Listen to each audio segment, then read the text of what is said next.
Good morning. Welcome back to the simple truth from the Word of God. We're still talking about the Sabbath day and how Jesus had a conflict with the Jewish establishment and why that happened. And I was thinking of a few rules that they had, for example, about walking. So they would look at a place like Joshua 3:4, and then they would say a Sabbath day's journey is about 2,000 cubits. So it's like I think it's like it's just like a little bit more than 1 kilometer or something, something like that. And they would say, well, there is the justification in the Word of God, or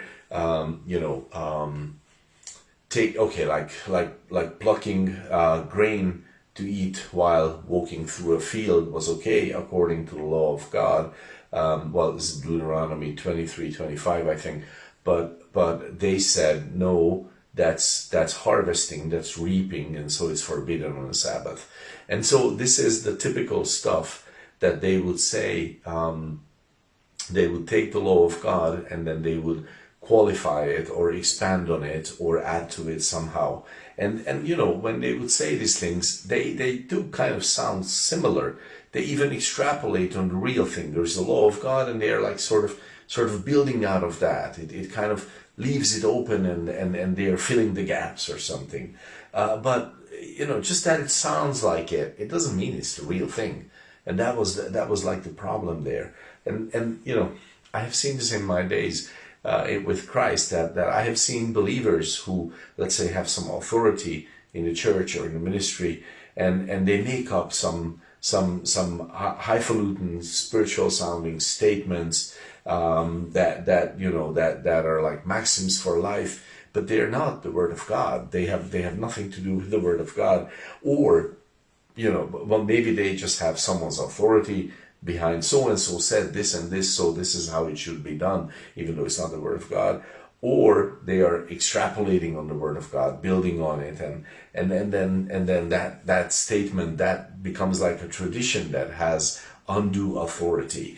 And extrapolation, like there's a good verse for that, actually. That's John 21:23, where John says, "This saying went out among the brethren, that disciple," meaning John, "wouldn't die.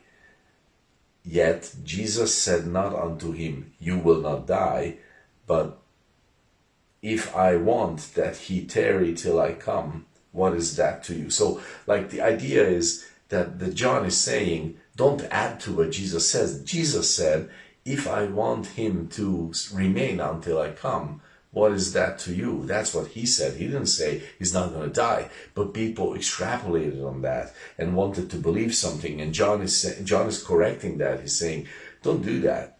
Just stick with the Word of God.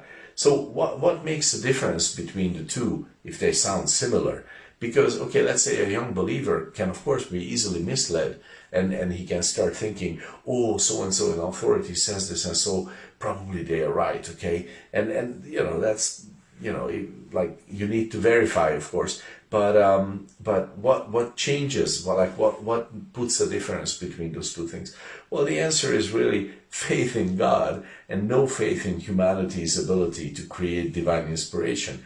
God can be inspired divinely, the Word of God, but humanity is not that way. Let me just read Psalm 119, the first 4 verses. Blessed are the undefiled in the way, who walk in the law of the Lord. Blessed are they that keep his testimonies, and that seek him with the whole heart. They also do no iniquity. They walk in his ways. You have commanded us to keep your precepts diligently. So that's very powerful. God is saying, like, be diligent about these words, not about your traditions. And if you keep them, you will be undefiled in the way. If you keep them, you will not do iniquity, because you will walk in my way. My word has power.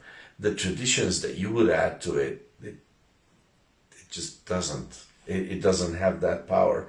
So this is so important, that we believe and trust the absolute purity of the inspiration of the Word of God. This is very important because we need to be able to make that difference and say, okay, this is the Word of God and that is human tradition. Maybe it's useful, maybe it has a good meaning, a good purpose for it, and maybe it's useful for my life. Okay, but I have to understand that one is inspired and the other is maybe well-intended human advice, and it's great as that, but don't make it the other thing ever. So God bless you.